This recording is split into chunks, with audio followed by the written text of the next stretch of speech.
Hello, everyone. So this is Manon Doucette, and as we know, we're going to keep going on our 301, which is the advanced class. So in the first day, we did learn where all the buttons are as much as we could, because there's so many buttons and so many area in Sudowrite that we can work with. It's not always simple to just show you everything in 1 hour. But in the folder that I sent in the chat, our little document, which I'm sending again, you'll find a lot of link, and one of them is 11 minutes. I don't know if you can see my screen right now. Yeah, 11 minutes Sudowrite Simplify, and it's by Michael, which is working with Sudowrite directly, showing us all the little button in an 11 minutes kind of little short movie. And it has a lot more. You can go and look and visit on that. You can subscribe to the Sudowrite, and they have tons and tons and tons of video you can go for. All right. So we have, is it Maria? Yeah, Maria is fine. Yeah. Okay, so Maria did share with us her experience with Sudowrite. She's been using it for a couple of months, and God bless her, she already wrote a whole book, and Yes. she's on the second one, and very soon. I mean, how long do you think it's going to take for you to finish the second book of that series? Well, now I know, knowing what I know, I'm aiming to finish it in less than 3 weeks. Wow. And then she's going to do the editing and publish. Exactly. So in essence, I will have written 2 books, proofread them, edited them, made them my own, created covers, and published them in 4 months, 5 months. That's fantastic. Yeah, That's I very, love very nice. Sudowrite. Yes, it takes care of roadblocks, Yeah. writer blocks, language, correction, editing, brainstorming, you name it, Sudowrite can do it. It's so big and so full of all the tools we need. We just need to learn to navigate them properly. And yes, you can get a book in no time. A little off topic. How do you create a book cover? Okay. It's a bit off topic, but not too much off topic. I do have a class that I was teaching with Canva. In Canva, I was using the image you can get in here. So as you know, I believe the image is here. You can get image created with Sudowrite. And those images are yours as much as the text in Sudowrite is yours. Thank you, Ellie. So the class has been recorded, and it's also on the Discord. You can find the class that I did with my beautiful co-host, and it's in the Discord class. And everyone knows where is Discord now. All our course video are here. And I should have that, our class book cover canvas right here. There's 2 class, and I can send you a copy of the document so you can find a lot of information, or maybe the link will work. Let me know if the link work to bring you directly to Canvas class, and I will answer a lot of questions for you. Let me know if this link worked properly for you guys, okay?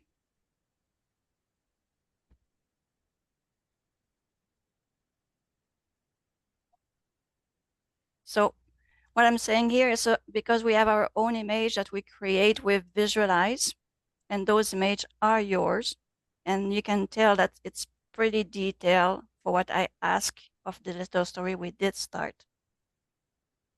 On the art, it's limited art style. I normally prefer anime manga art style from Japan.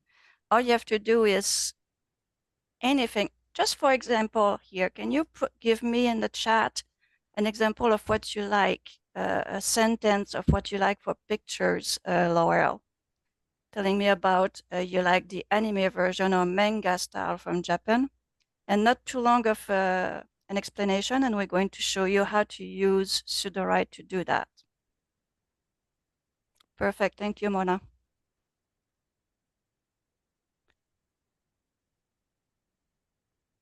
So during that, L'Oreal is sending you some information and we can show you how to work in Sudowrite the picture. We're going to keep going on what we did.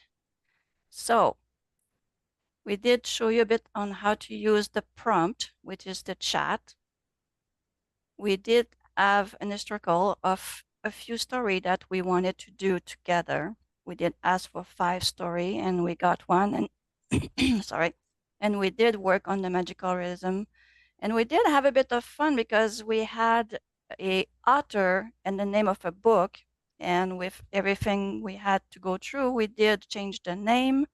So when we went in a brain dump, we put all the information we had, but first we did go in Canvas and ask for an outline, which was with that story.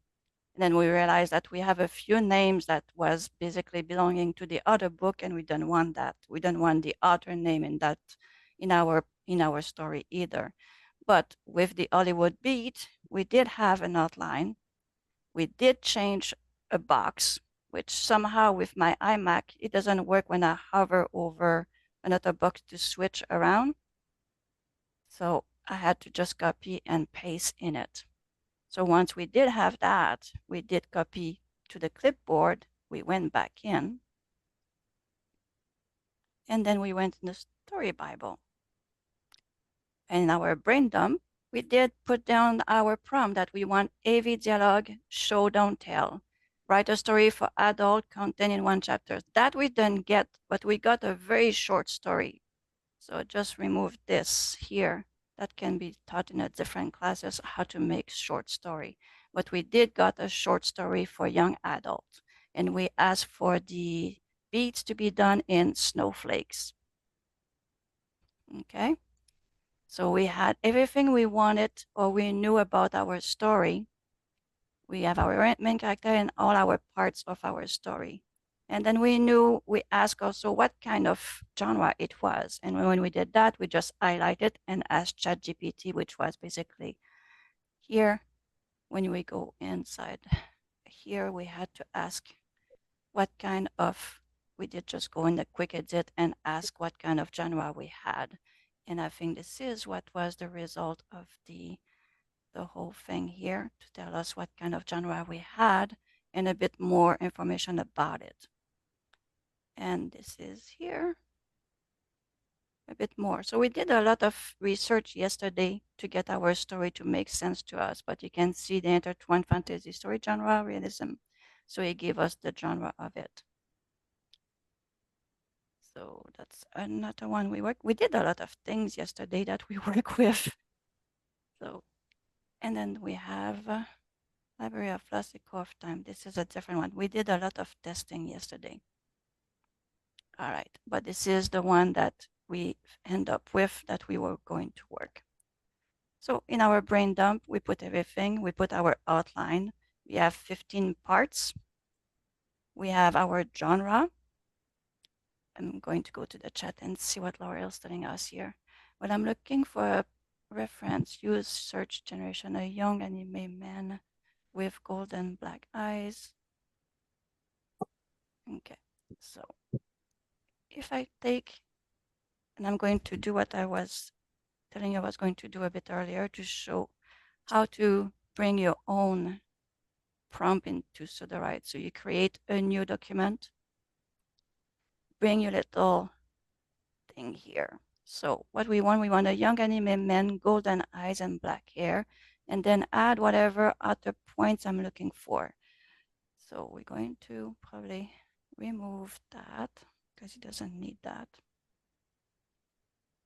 So like sitting on a chair and looking at the camera with a devious grin. Thoughts on AI required to be written in a different. It would be nicer. Okay.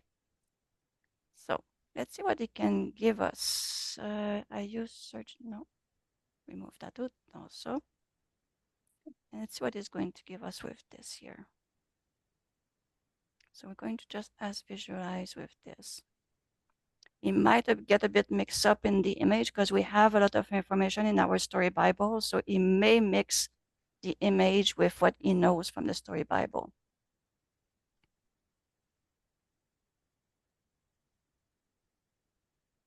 So this is what it gives us. And that looks anime to me, pretty much. Okay, hold on. I have the same problem yesterday. Actual size. Let's go on save. So what do you think about that image, Laurel? Is that more anime for you?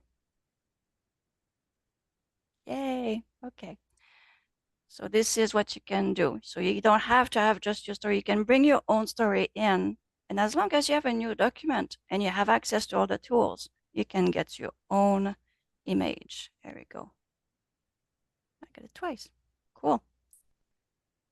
So he's kind of cute with his golden eyes like that. All right, so that was our little curve in the road and show you how to use Visualize with your own prompt.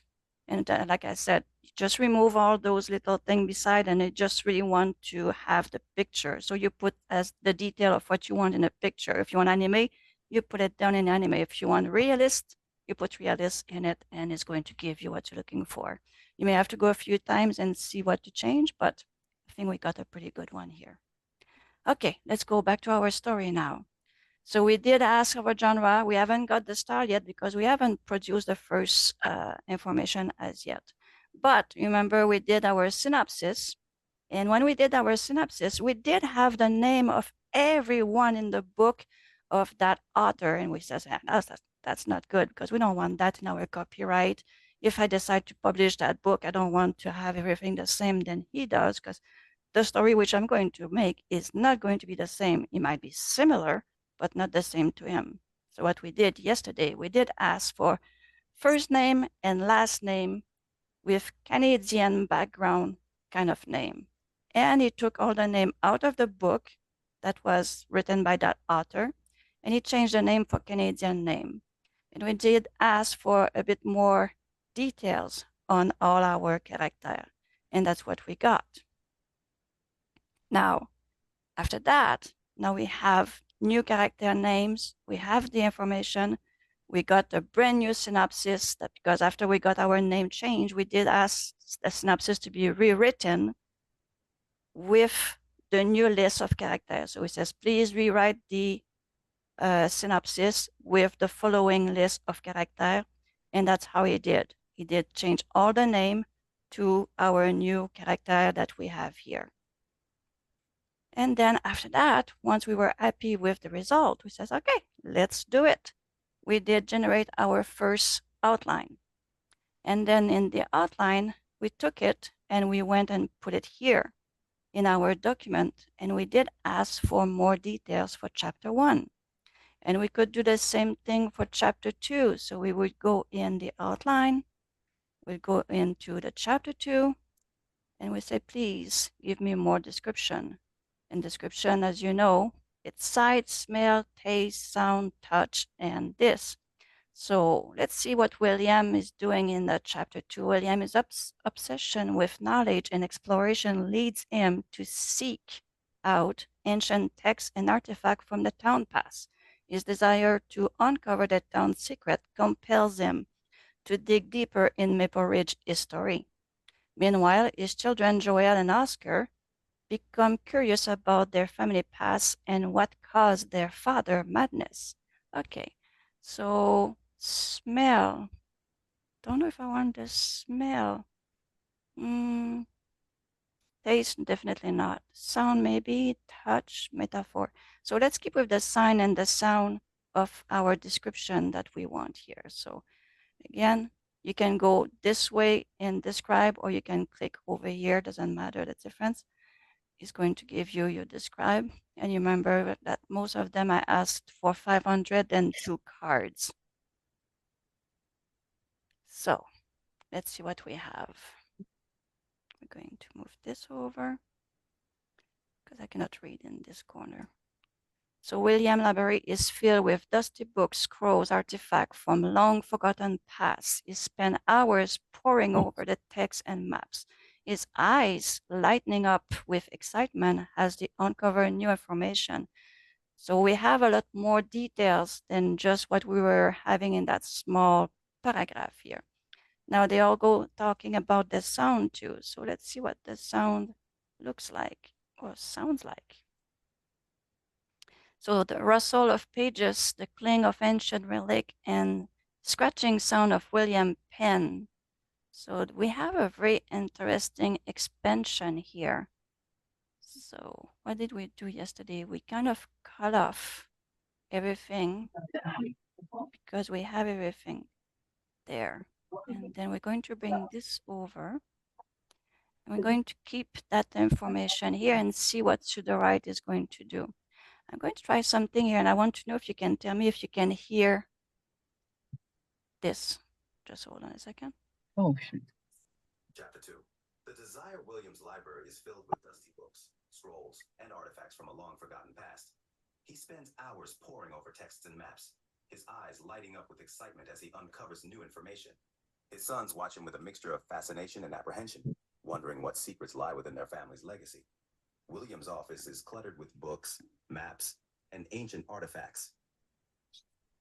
So can you guys hear what he said? Yeah. Yes. Okay. Cool. So this way I can save some of my throat. Perfect. So we're going to go with what we have here because we want to accelerate the process a little bit. So we have chapter 1 and we have chapter 2, and I'm kind of happy with the result. I'm going to take it and I'm going to bring it into my outline here in my story Bible. So take this off and replace it with that. So now we have a much more detailed story for chapter 1 and chapter 2. One thing we're going to find out is very important when you read these things to have the name of the person, because the AI, if you see a she, he, or they, it might bring character which you have no idea where they're from because it didn't get William many times. Like he over here, when you get into the beats, you have to take William and put William instead of the he to get the right character to do the story. This is one trick to get less frustration once you do your chapter. So without waiting too long, let's create our first chapter. We click on the bottom here, create first chapter, and that's where the funs begin. You see here on your little board, you have chapter 1 with all your information that you did as you went. So this is where your document is all lined up. And like I said to you, change the title so you understand what you're looking at. So it's easier to navigate. So chapter 1, you can see here, it has the whole chapter. You can click here and say show more, and you will see the whole chapter. We're going for the fun of it, leave it go as it is. Let me see here if we have the Town Maple Ridge. If we have some he and she. If you see a he and she, please let me know. Barrier there, that's a community. William was both it create. He had spent years perfecting the barrier. So let's see what it's going to do when you do the beats here. Is it going to give me a he or is it going to know it's William? And yeah, let's create that here. Generate beats.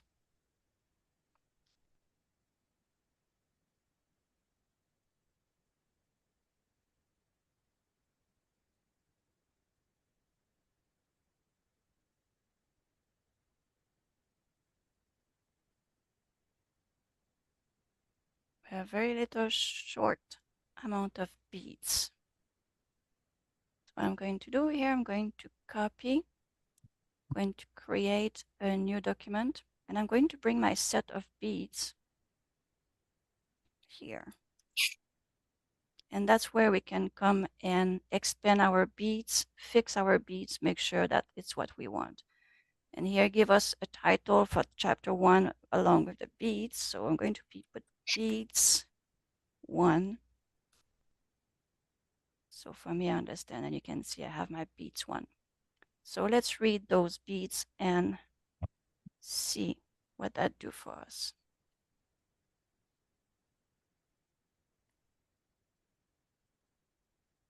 Start the chapter with William Buchanan walking through the streets of Maple Ridge, greeted by the townspeople with respect and admiration, showcasing his role as the patriarch and founder of the town.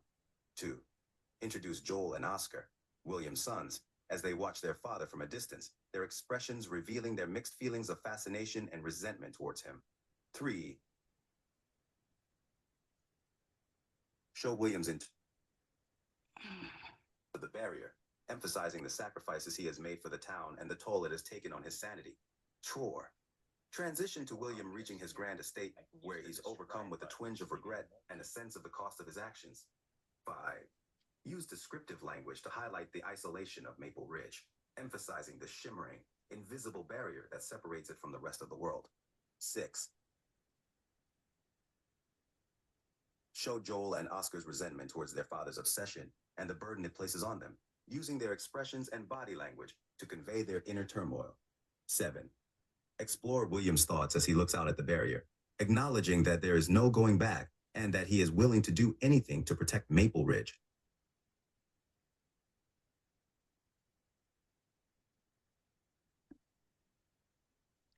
And atmosphere by emphasizing the weight of William's legacy and the isolation of the town, using vivid descriptions and sensory details. 9. Show the contrast between the idyllic appearance of Maple Ridge and the secret it holds, highlighting the town's facade and the hidden truth that lies beneath. 10. Okay. Use dialogue between. All right. So we have a few information here. From those beats, what do you think, guys, that we could get? Sorry, what button do you click to have to read this out loud? I'm using Speechify, and it's in the document that I sent you over here. The Speechify you can use right here. That's what I use because I need to be able to read, and I need to be able to listen at the same time, and that's how I get my book done, publish, edit. It's a lot easier for me. So this is the link for the Speechify. If you go to the link, you're going to save some money at the same time. So we have very short beats. Start a chapter with William walking the street. It's very, very short. There's not a lot of information, so I'm not sure what that's going to give me for result. So I really like to get more details in this one. In the first one, I'm going to ask for more details, and I don't want to, let's expand for see what that's going to do for us. Expand this part here.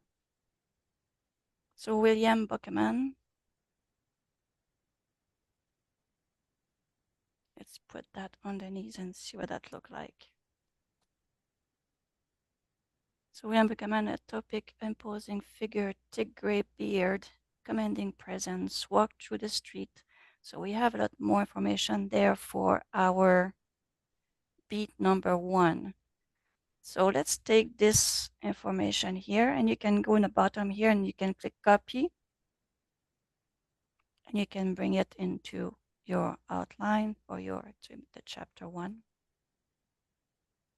And we can replace this part here. Or Ctrl-Z, and we like to try this. Maybe because we don't want to have a looping, but we want to start the chapter with walking through the street. Through the street, William Gunn is as a topic, imposing figure.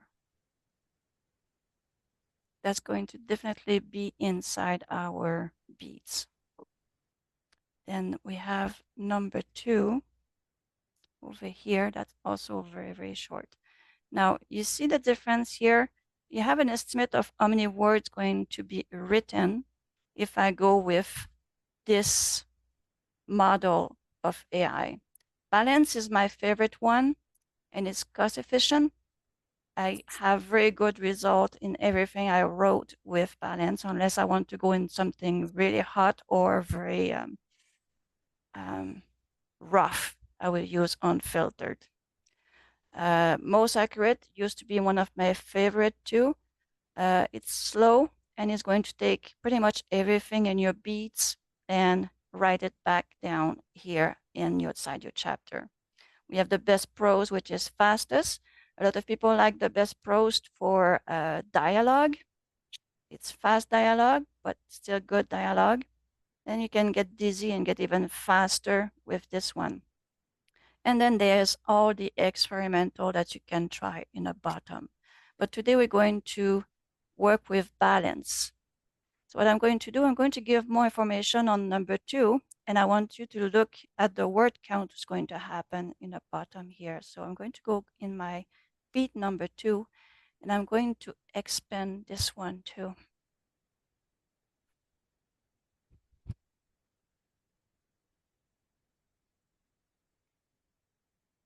And it's giving me a bit more than I was asking for. So we're introducing, and at the bottom it has this more, so we don't need this because we don't do the number 3, we just want number 2.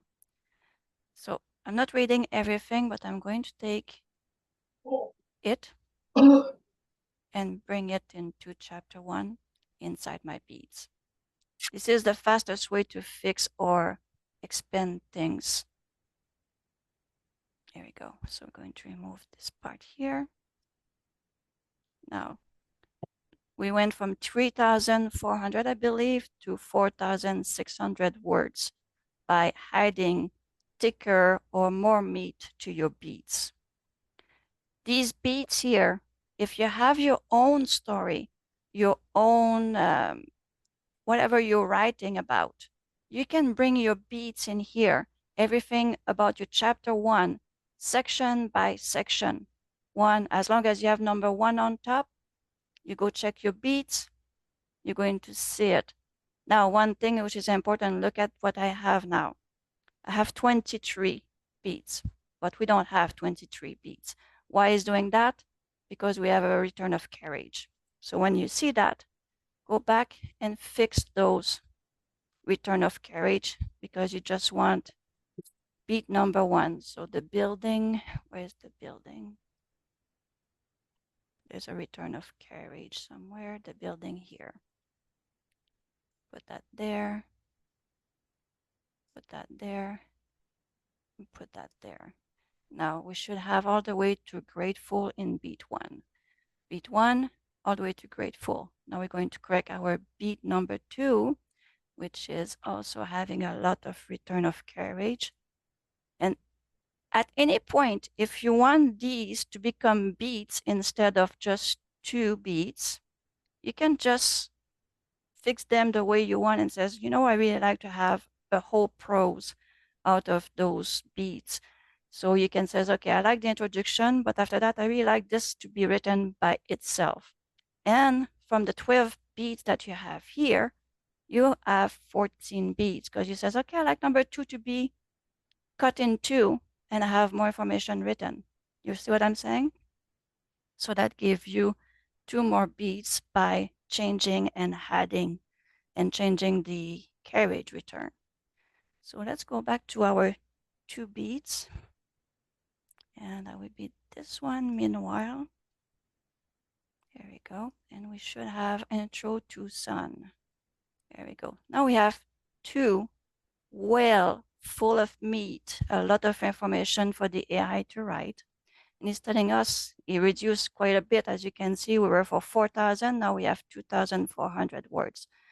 But it's also, we just work on those 2 beats. So if we work on all the other beats and add more meat to it, definitely we're going to have close to 4,000 words. So for the fun of it, we're going to start generating the first 2 beats that we work with. And we're going to keep in balance. So we click generate. And then we're going to click pause because I don't want it to go in my 3 and 4. I just want the 2 first beats.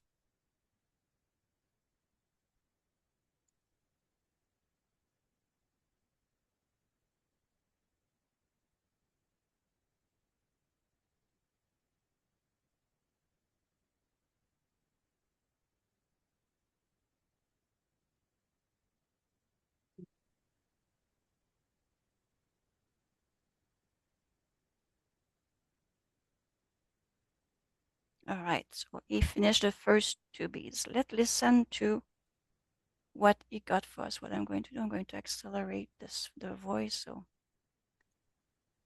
we get a bit more quickly.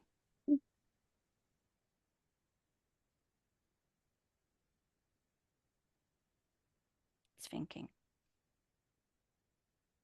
Come on.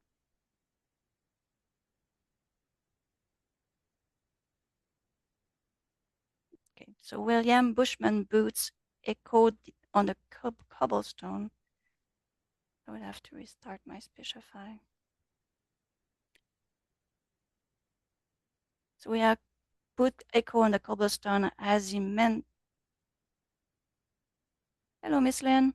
As he meandered through Maple Ridge, his thick gray beard, a banner of wisdom of those who pass, his shadow loomed large in the early morning sun, stretching across the pavement like an unspoken promise of protection over the town he had cultivated from the ground up. The town folks, recognizing the family cadence of his footstep. Yeah, okay, I know you just crashed on me. Buchanan's boots echoed on the cobblestone as he meandered through Maple Ridge. His thick gray beard, a banner of wisdom to those who passed. His shadow loomed large in the early morning sun, stretching across the pavement like an unspoken promise of protection over the town he had cultivated from the ground up. The townsfolk, recognizing the familiar cadence of his footsteps, offered their salutations with a tilt of their heads and warmth in their eyes. His name carried through the air, not just spoken but felt, a murmur of reverence for the man who threaded the fabric of their community. "Morning, Mr. Buchanan," called out Mrs. Hargrove, her apron dusted with flour as she stood at the threshold of her bakery.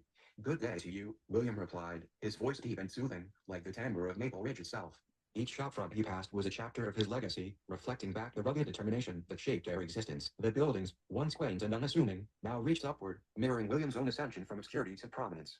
He took note of the pristine condition of the streets, his pride in their cleanliness rivaling that of any father's for his offspring. As the square unfolded before him, William paused, allowing the sight of the bustling center to fill his senses. The vibrant chatter of commerce, the laughter of children at play, the clinking of cups from the corner cafe, all harmonized into a symphony of communal life. Yes, this was his creation, but it pulsed with a life of its own, independent yet forever intertwined with the man who dreamed it into being. From the periphery of the square, 2 figures observed William with scrutiny veiled behind casual postures. Joel, the elder, stood tall and restless, his blue eyes flickering with the same flames of ambition that burned within his father.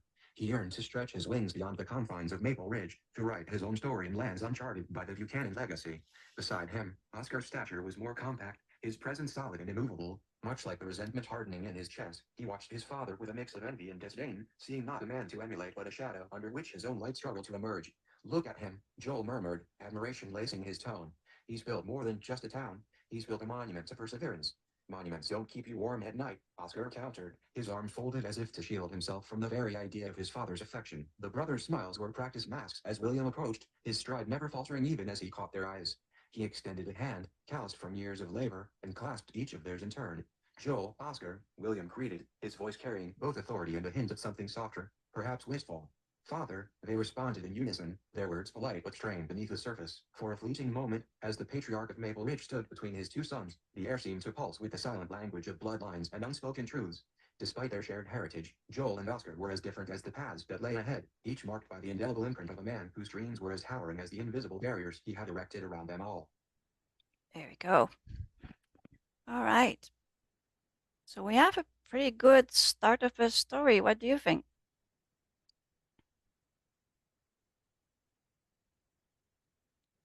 Did everyone? Yeah, I'm missing a hook, but yeah. I normally want a hook like in chapter 1, like in the very beginning, within the first 2 pages. I want a hook. But I think maybe the hook here is the way his sons see him, right?